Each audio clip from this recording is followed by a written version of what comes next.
America आणि Israel युद्धाची तीव्रता कमालीची वाढली आहे। आज युद्धाचा 21वा दिवस आहे।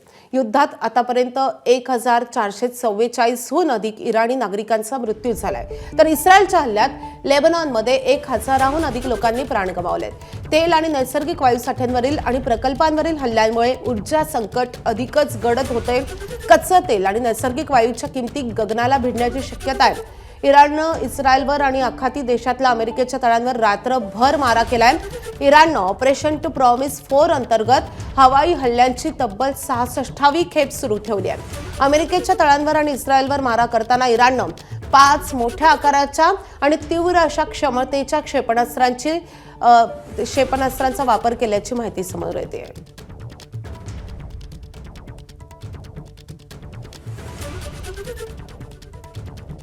तर आजचा युद्धाचा 21वा दिवस आहे। नेमकं काय घडतंय आपण ग्राफिक्सद्वारे पाहतोय। महत्त्वाच्या घडामोडी।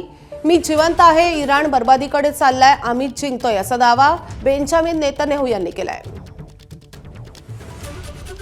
2 सेकंदात इराण युद्ध संपवू शकतो असं ट्रम्प यांनी म्हटलंय। आमच्या ताकदीपैकी 1% अजून वापरलेली नाहीये असा मोठा दावा इराणनं केलाय। तर इराणवर जवळपास आतापर्यंत 25,000 हल्ले झाल्याचा दावा अमेरिका आणि इस्रायलनं केलाय। अमेरिकेचं अत्याधुनिक F-35 विमान पाडल्याचा इराणतर्फे दावा होतोय। तर युद्ध संपवा नाहीतर नियंत्रणाबाहेर जाण्याचा धोका असल्याचा इशारा संयुक्त राष्ट्रांनी दिलाय। इराणकडून ऑपरेशन टू प्रॉमिस 4 अंतर्गत हल्ल्याची 66वी खेप सुरू आहे। तर इराणकडून इस्रायलच्या तेल शुद्धीकरण कारखान्यावरही हल्ला करण्यात आलाय। इराणनं इस्रायलमधल्या हायफा आणि जेरुसलेमवर जोरदार मारा केलाय।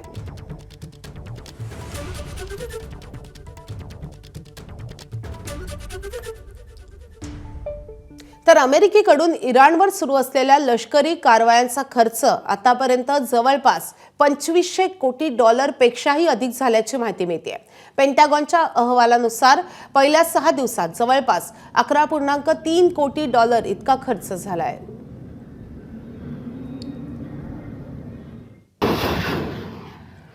आता या युद्ध परिस्थितीत आणखी एक महत्त्वाची अपडेट येते।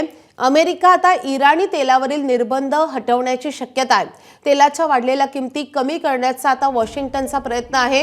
अमेरिकेच्या अर्थमंत्र्यांनी या संदर्भात माहिती दिलेली आहे। तर अतिशय महत्त्वाची माहिती आहे।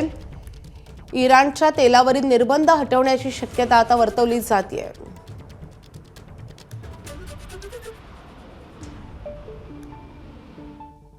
तर या युद्धाचा थेट परिणाम आता भारतालाही भोगावा लागतोय, भारताच्या रुपयालाही भोगावा लागतोय, कारण भारतीय रुपयामध्ये मोठी घसरण झाली आहे। रुपया आतापर्यंतच्या नीचांकी पातळीवर पोहोचलाय।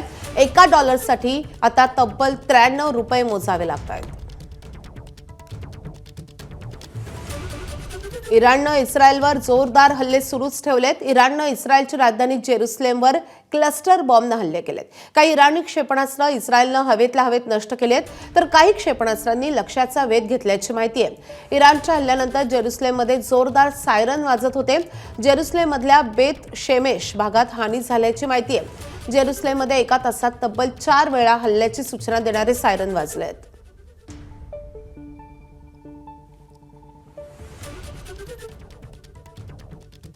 इराणनं अमेरिकेच्या F-35 या स्टेल्थ लढाऊ विमानाला लक्ष्य केलंय। हल्ल्यानंतर या लढाऊ विमानानं अमेरिकेच्या तळावर आपत्कालीन लँडिंग केलंय। सध्या वैमानिकाची प्रकृती स्थिर आहे। आतापर्यंत अमेरिकेनं असा दावा केला होता की जगातील कोणतीही रडार किंवा हवाई संरक्षण यंत्रणा अदृश्य अशा या लढाऊ विमानाला शोधू शकत नाही। या अमेरिकेच्या दाव्याला इराणनं या कारवाईनं मोठं आव्हान दिलंय।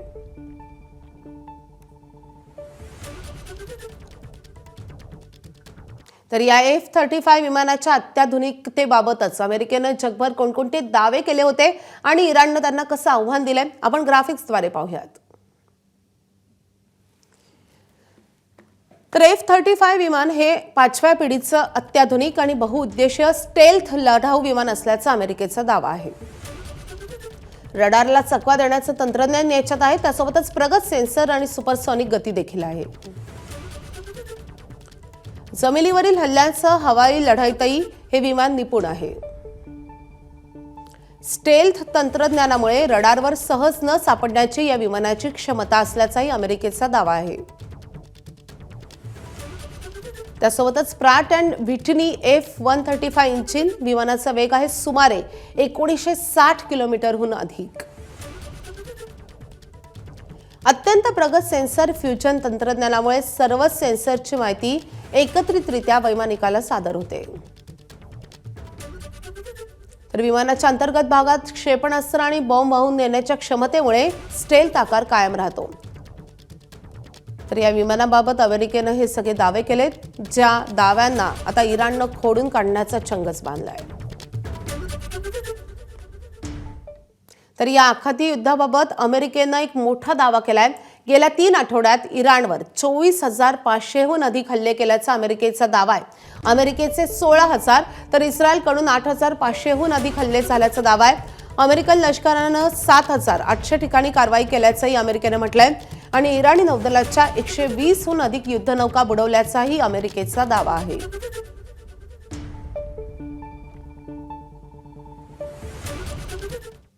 इस्रायलचे पंतप्रधान बेंजामिन नेतान्याहू यांनी या युद्धाची 3 उद्दिष्ट जाहीर केलेत.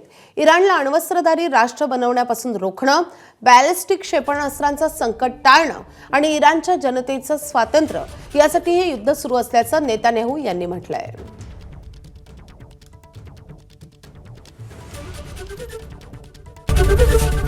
एबीपी माझा, उघडा डोळे बघा नीट.